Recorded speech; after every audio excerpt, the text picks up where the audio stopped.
The Prime Minister, who held a massive roadshow in his constituency in Varanasi today ahead of filing his nomination tomorrow. It was a big show of strength for Mr. Modi on a day when the Congress decided that it would not field Priyanka Gandhi Vadra against him. She's seen in these pictures here doing her own roadshow in Jhansi today. After days of speculation of will she, won't she, the Congress instead decided to field Ajay Rai, the man who lost to Mr. Modi by more than 5 lakh votes in 2014. It's considered an almost no contest now for the PM, with the SP fielding a lightweight candidate as well by the name of Shalini Yadav. An election that began on issues like jobs and farmer distress and a state-by-state contest appears to many to have turned into a referendum on Mr. Modi and his leadership.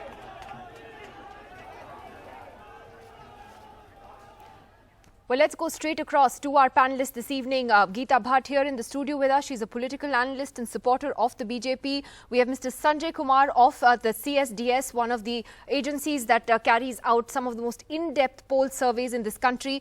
Shahid Siddiqui, the editor of Nai Dunya, is with us, and we'll be joined by Pawan Verma of the JDU and the Congress guest in just a little while from now. But I'll take this question to you first, Shahid Siddiqui. Let's first talk about the fact that the Congress, in a way, chickened out of this contest in Varanasi today. We were discussing just last night about whether Priyanka Gandhi would actually contest from there. What do you make of this decision by the Congress finally not to? I think it was a wise decision. It was foolish for them to go on, creating this suspense.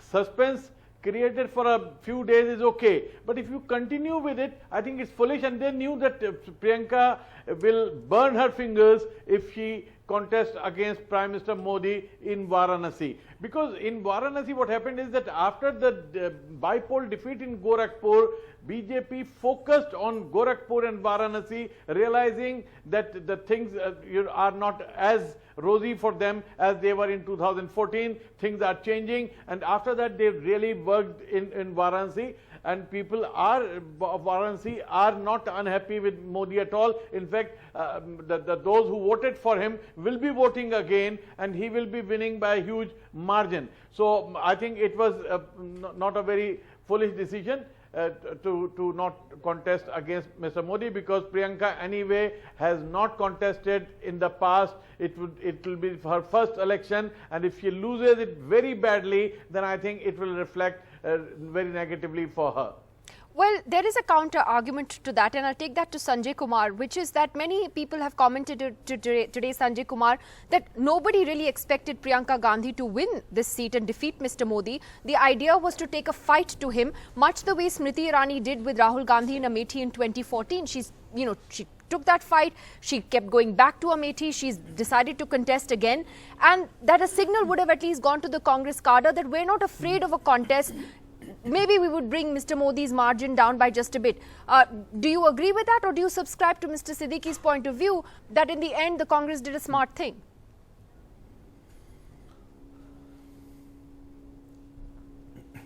No, Nidhi, I would agree with your argument.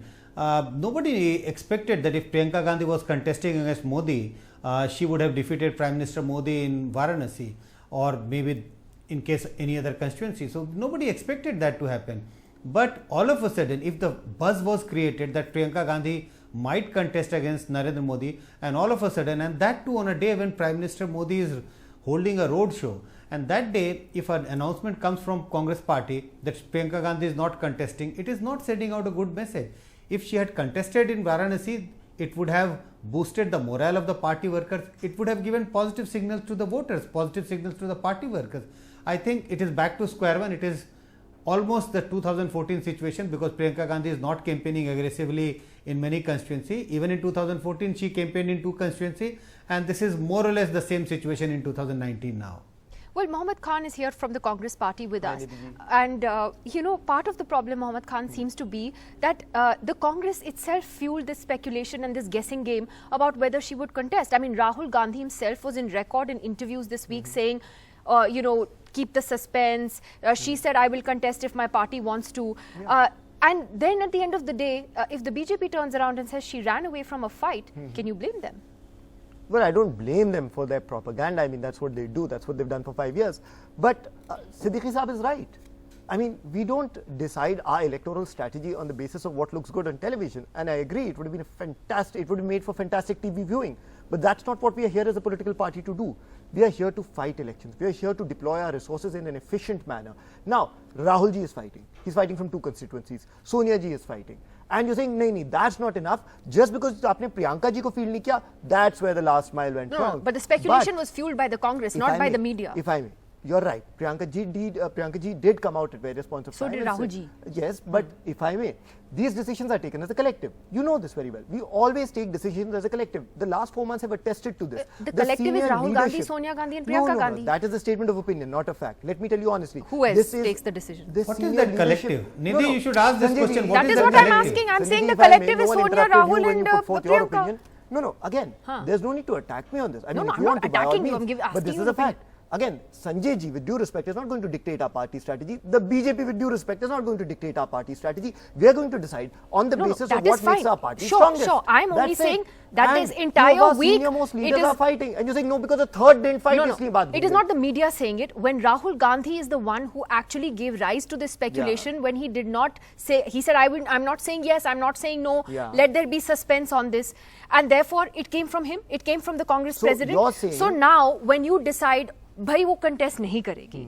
What is the message you are sending? So एक minute, आप कह रहे हैं राहुल जी का जो बयान था, which was essentially no comments, we'll wait and see. If I was to paraphrase it, you're saying that was an admission, and this goes against that admission. He didn't deny it. He could have just said no, she's not planning to. At the very outset, we were always clear. I've been on your debate. My colleagues have been on your debates. You've asked us this question repeatedly from the very outset, from the day Okay, Priyanka tell me ji what came would in have been officially. wrong if she had contested? Well, I personally don't think anything. A lot of Congress people don't. We would have loved the idea. But the party in its collective wisdom has taken a call, and I stand with that call. It's a brilliant call. We need Priyanka ji to campaign across the country. We can't confine her to one seat at this particular point of time. She's one of our biggest star campaigners. The draw she gets is what petrifies the BJP. That's why अच्छे दिन, good governance, smart city की बात नहीं करते. Priyanka ji के बारे में बात करते हैं ये लोग. That's why.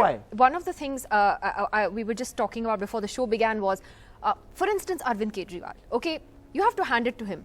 He went, he contested against the Prime Minister, he lost. He emerged perhaps a stronger political leader, at least in Delhi later. He got a thumping majority and, you know, he took the fight to Mr. Modi. Do you think that Priyanka Gandhi should have done the same, or do you think that this is something that now the BJP will actually turn to its advantage and say, no, she ran away? Nidhi, see, Mrs. Priyanka Vadra, she decided, you know, it was the interesting part is that she's the one who first actually came out and questioned one of their workers that, you know, why don't I go and stand from Varanasi? And time and again, she has been coming out and in front of the reporters, you know, in the social media. Yeah, right. She said, why not Varanasi? Why not? She's the one who said, contest, yes, why not Varanasi? And she's the one who said that if my party president wants, I can contest from Varanasi. And the most interesting part was when Mr. Ahmed Patel, after casting his vote in Gujarat, came out and said that, yes, if she is interested, if Priyanka Vadra is interested in contesting, then why not? She should go ahead with it. So it seems that, you know, there was a kind of a momentum. At least a part of the Congress party was interested in fielding, it seems from all this, that they wanted to field her in Varanasi, but maybe they felt that, you know, since this would be her first election where she would be fighting, and of course Mr. Narendra Modi's popularity as a leader, and the very fact that everyone knows, today we saw how the Sea of Humanity turned up for his rally over there, and there was never any doubt about that. There was never any doubt about it. So this whole strategy of coming out, you know, and building this kind of a speculation, and then, you know, this, after all, as you mentioned, Mrs. Smriti Irani, she lost elections, but she kept on coming back and fighting, and today she's a very, very in a formidable position, and maybe that's the reason Mr. Rahul Gandhi has decided to contest from Wayanad. Quickly, yeah, I'll come to Mr. She may be in a formidable position in your head, but not certainly on the ground in Amethi. Well, at least she's that time. At least she took the fight to win. I agree. You win some, you lose some. But let me tell you something. Elections will happen every 5 years. You know what strikes me as interesting about this debate? We are 10 minutes, 11 minutes into the debate. It's Modi ji's big day, his nomination filing. We are talking about Priyanka Gandhi. That's your answer to we will popularity. talk about Mr. Modi also. That's the fact. No, we will talk the about fact that. This dominates the headlines on the poor man's. It is linked. क्या कहते हैं, affidavit के filing के दिन makes me very happy as a congressman, to be honest. Affidavit तो कल है, but I just want to first get Pawan Verma's thoughts on this.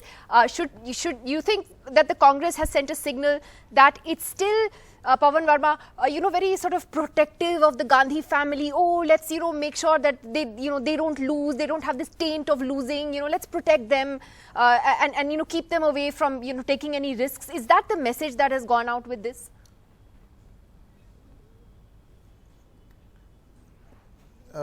Frankly, Nidhi, it's an internal decision of the Congress party. But my views are that it was a non-fight. For Priyanka Gandhi to put up a symbolic or token fight in Varanasi, given the overwhelming popularity apparently of the Prime Minister, it would have probably enthused the workers, as Sanjay ji is saying, but it may not have achieved much, and if the defeat was spectacular or if the trend showed the defeat would be spectacular, it would have done harm.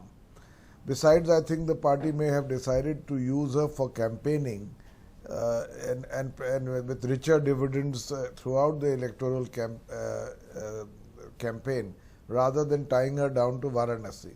That could be another reason. It's for the Congress party to decide. But one thing is clear, not everybody wants to be or can be Mr. Arvind Kejriwal, and I think the comparisons with Smriti Irani and Rahul Gandhi are not fair. I think Smriti Irani lost by a lower margin, that she's come back there to fight because the BJP has decided that they want to repeat her in Amethi. But in the case of Priyanka, it would have been a first-time election in Varanasi where her chances were close to nil, and she would be tied down to a campaign where her chances were next to nil, and therefore even be lesser utilized by the party elsewhere. I presume these have been factors in the and right now it's a walkover for Prime Minister Modi. Absolutely. And let's talk about him in some more detail now. And Sanjay Kumar, coming back to you on this, has this election increasingly become only about Narendra Modi now? And what is the sense you get? Because we can't talk about exit polls and opinion polls because we're in the middle of the election at the moment. But what is the sense you get when you do surveys and you talk to people that, are people, sort of willing to give Mr. Modi another chance? Is his personal credibility still very high?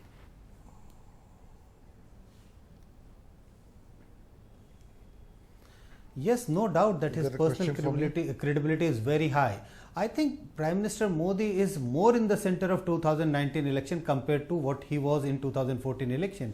In 2014 election, he was merely a candidate for the Prime Minister. He was not the Prime Minister. This is an election, and in 2014, many people voted for BJP because they were angry. They were absolutely agitated with how UPA government has performed during last 5 years. This is an election where Modi is more at the center. He is asking the people, he is asking the voters to vote for Modi, because I think he's also conscious of the fact that if the election shifts towards evaluating the performance of BJP government may be slightly in a difficulty. I'm not saying they would lose election, but yes, my own sense is that Modi is right at the center of election, and it is important for BJP to keep him at the center of election, because Modi minus BJP could be a trouble for BJP in 2019, could have been a trouble for BJP in 2019. That's interesting. Shahid Siddiqui, do you agree that in a sense Mr. Modi is that factor, is that card that the BJP has that will offset whatever losses that it may incur in this election? No, it's very clear that Prime Minister Modi knows that he has to be the candidate on every single seat. And he is making it very clear that the contest is between X, Y, Z and Narendra Modi. But one thing is also there, that those who voted for Mr. BJP last time were also voting against Congress, were voting against UPA government, were voting, especially in Uttar Pradesh, were voting against Akhilesh government. And that is not happening today. So the enthusiasm for BJP and Modi is still there among those who are hardcore BJP supporters. But I'm not so sure that that kind of enthusiasm is there in the floating vote, in the vote which came to BJP because of the hope that development will come, and also because of their anger against UPA. So that angry vote is not enthusiastic anymore, that hopeful vote is not enthusiastic anymore. And secondly, the Gathbandhans which have come up, especially in Uttar Pradesh, are also bringing about a change. So if you see superficially, yes, the enthusiasm of the BJP voters is much stronger than it was in 2014.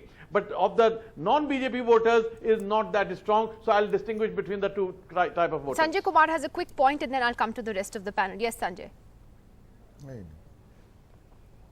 No, just one line. The floating, it is true that the floating voter is not as enthusiastic as they were in 2014. But yes, by default, many of them are likely to vote for BJP because of Modi, not because of anything else.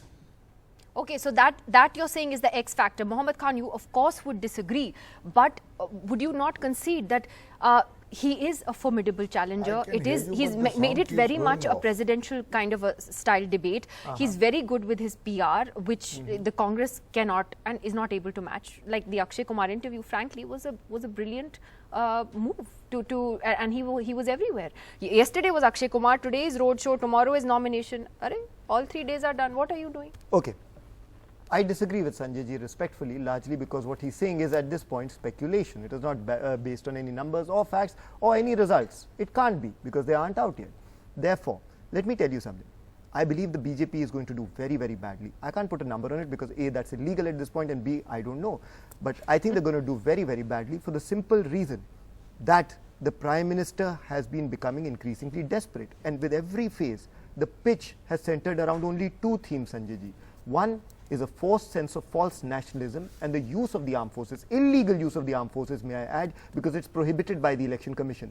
Number two, the high pitch on religion, the dog whistle politics is back.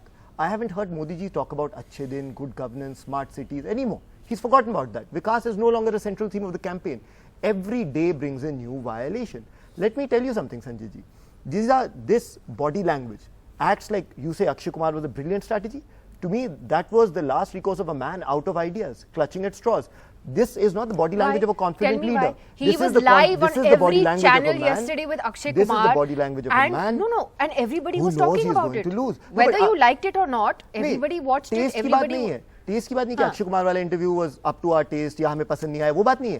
But the idea is Rahul Gandhi from doing an interview? No, of course he's done interviews, by the way, over the last couple of weeks. Over the last couple of weeks his interviews have been widely reported. I mean, look, we know Mr. Modi will not at least give us an interview and he's not going to do a press conference. Chalo, let us accept that. Why can't Rahul Gandhi do an interview? What stops him? A TV interview. I'm not talking about I can tell you something. Interview of course you'd like to talk about it. It was such a fiasco. आपको तो try करना पड़ेगा ही, बोलना पड़ेगा ही. Every question had the same answer. मुझे हैरानगी होती है ma'am कि आपको आज की तारीख पे 5 years hence from that interview, that's what you're clutching at.